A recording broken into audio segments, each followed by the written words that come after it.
Andrés Forero, muchísimas gracias por tu presencia en France 24 en español. Quisiera comenzar preguntándote si crees que esta medida legitima de alguna manera los actos de todo tipo de violencias contra las personas LGBT, como ya ocurrió, por ejemplo, en 2013, cuando hubo una suerte de ola de crímenes de odio en Rusia.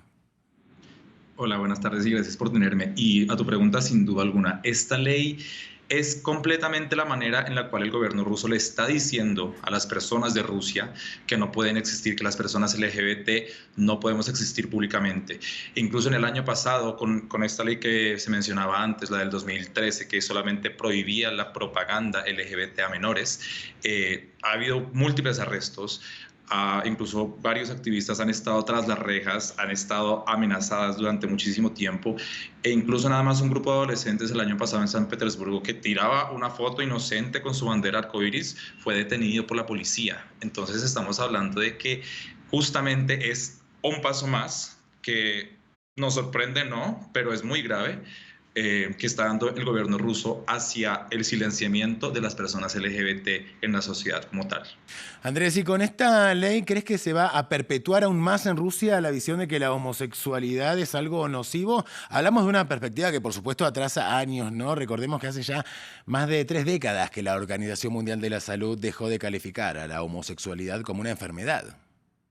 Sin duda alguna, así la OMS haya hecho lo que haya hecho y así tantas organizaciones activistas en Rusia justamente hayan trabajado por este tema, el gobierno sigue pensando que esto es un tema pues de lo cual no se habla, es un tema de los valores tradicionales, que pues en realidad es un discurso que vemos en otros lugares del mundo que buscan callar los derechos LGBT. Recordemos que este año comenzando, el gobierno ruso cerró la organización activista LGBT más grande y antigua del país, la Federación Rusa LGBT, y pues básicamente con esto, al no permitir que existan organizaciones sociales que hagan activismo y que acompañen a las personas LGBT, el gobierno ruso está dejando a las personas LGBT sin ningún tipo de acompañamiento y sin ningún tipo de presencia. Entonces, esta es una ley, pero luego vendrán otras y otras y otras. Y bueno, incluso algo que debemos rescatar es que esta ley se impidió que las personas que hicieran propaganda LGBT recibieran penas criminales, por así decirlo, y fueran llevadas a la cárcel. Solamente van a tener multas, pero pues de por sí eso es algo ya bastante grave en un país que tiene tanta violencia policial hacia las personas.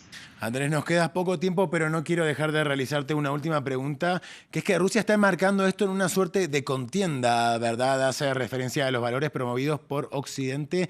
¿Cree que otro objetivo, además de ampliar este control y la represión, ¿no?, al colectivo, sería presentar a Rusia como garante de los valores tradicionales?